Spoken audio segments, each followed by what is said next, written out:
négociants agricoles accélèrent leur transformation pour gagner en compétitivité. C'est le constat réalisé par la nouvelle étude de Xerfi-France sur la profession. En vérité, la question de la compétitivité devient centrale aujourd'hui, car le négoce privé est fragilisé par un environnement économique et concurrentiel très compliqué. Citons la volatilité des prix, les pressions de la grande distribution, les évolutions réglementaires ou le leadership des coopératives.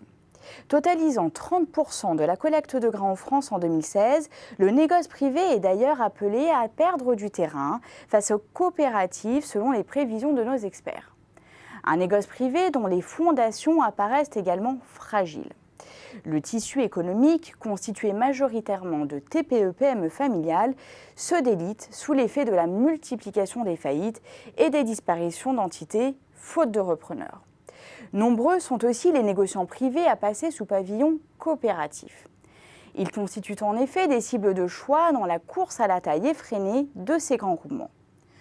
Autre facteur de fragilisation du négoce privé, le maintien à bas niveau des cours des céréales qui encourage les agriculteurs à confier leur volume à la coopération du fait d'une contractualisation sur la base du prix de campagne et de reversement de ristournes. Alors oui, la concurrence des coopératives agricoles s'avère particulièrement effrénée. Pourtant, c'est bien un négociant privé qui se hisse à la première place de la collecte de céréales en France, à savoir le groupe Soufflet. Intégré tout le long de la filière du grain, avec des filiales de transformation et de commercialisation, Soufflet devance largement les autres négociants privés.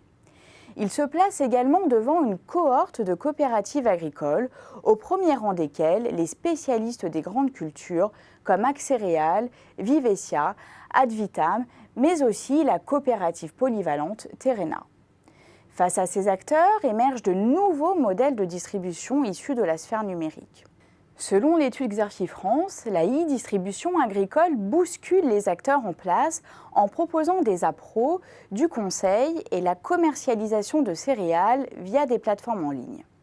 Créée en 2016, la start-up Comparateur Agricole apparaît ainsi comme le premier organisme collecteur agréé totalement dématérialisé.